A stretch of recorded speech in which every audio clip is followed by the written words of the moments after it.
congratulations on Shortcut. Creepy, fun, scary movie. Yeah, absolutely. I think it's very charming, and yeah, I'm very happy with the end result. Do you like horror movies? Do you like that genre? I didn't really get into horror movies until I was probably in my late teens. I kind of shied away from anything that would creep me out. But then I remember my friend showed me the first horror film that I actually really enjoyed was one called Grave Encounters, which is kind of an indie horror film. Have you seen it? Yeah, I have actually. It was at Yeah. was that one of the film festivals up this way? Yeah, I think so. It's roughly about it's a horror film basically filmed on CCTV cameras, so it's quite interesting. But yeah, horror films nowadays are great, and like all of the like Us and Get Out, stuff like that. I love all things like that. Well, let's talk a little bit about your history, because I find it pretty interesting. First of all, you're an athlete. You do a lot of water sports. Well, yeah, not so much now. When I was younger, I used to do high diving off of like diving boards. I used to do that kind of stuff. I did a lot of boxing and things like that. All the kind of weird sports. I was never really into football or basketball or any of the cool stuff. It was all very solo stuff. But do you still dive? Do you still scuba and all that?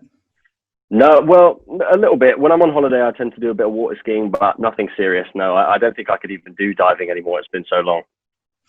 Yeah, but I mean, leading an athletic life from when you were young, do you keep that kind of how can I put it? That activity up. I mean, you seem to be in great health. Good health, yes, but no, I don't. Honestly, I don't keep up the athletic stuff anywhere near as much as I should. I'm quite lazy nowadays. I think as soon as acting kind of took off and I got steady work, I kind of couldn't be bothered to be working out and stuff like that. So when did you get bitten by the acting bug? Very young, actually. So both my parents are in the acting industry, so I kind of grew up in theaters and having them go off to film stuff for like years, and so it was always something that I could never say. I wish I had a moment that I thought, brilliant, that's what I want to do. I want to do acting. But for as long as I can remember, it's always just been that's the only option for me.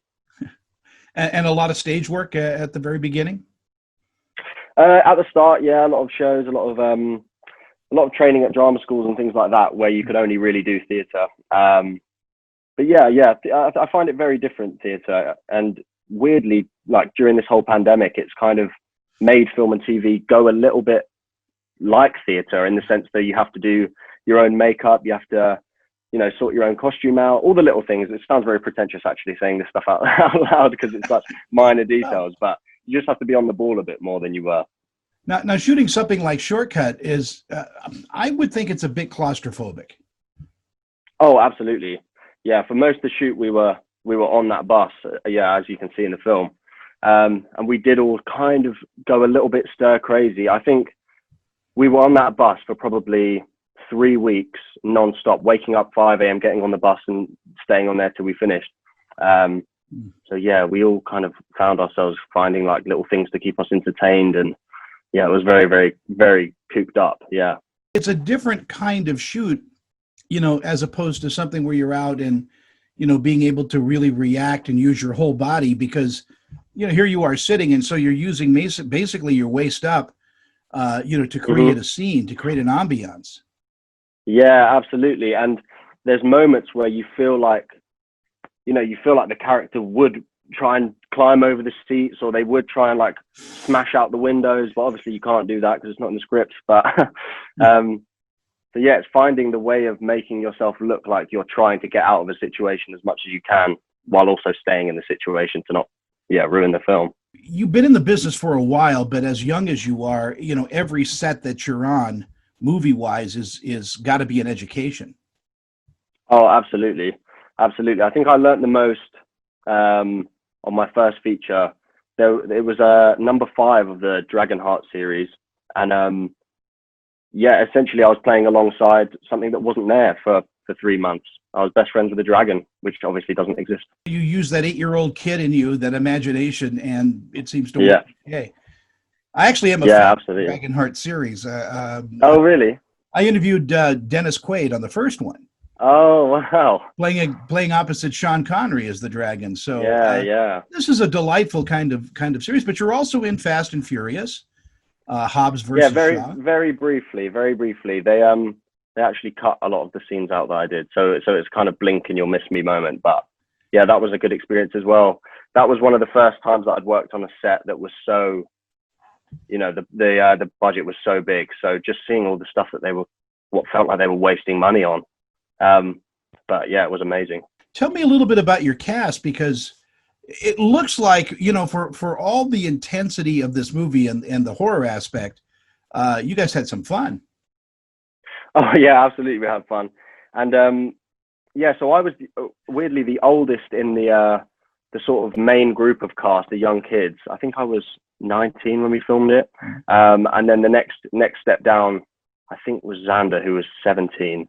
And then it went all the way down to 14, who was playing my girlfriend, which was a little bit weird because she was a lot younger than me. But yeah, no, we had a blast, really. And it being like their first job, some of them, it was really interesting to kind of watch what they were like on the first day of set to what they were like at the very last, where they kind of felt like seasoned pros. They were great. Everyone was so great on that cast. And we also really needed that sort of bond, because we were spending so much time stuck on that bus together that if there was any sort of stupid arguments, it would have just been insane. Things like that are very grueling. I don't think people who don't do this don't realize that you're stuck, maybe 12, 15 hours, doing, pickup scenes and reverse shots, and it becomes a drudge.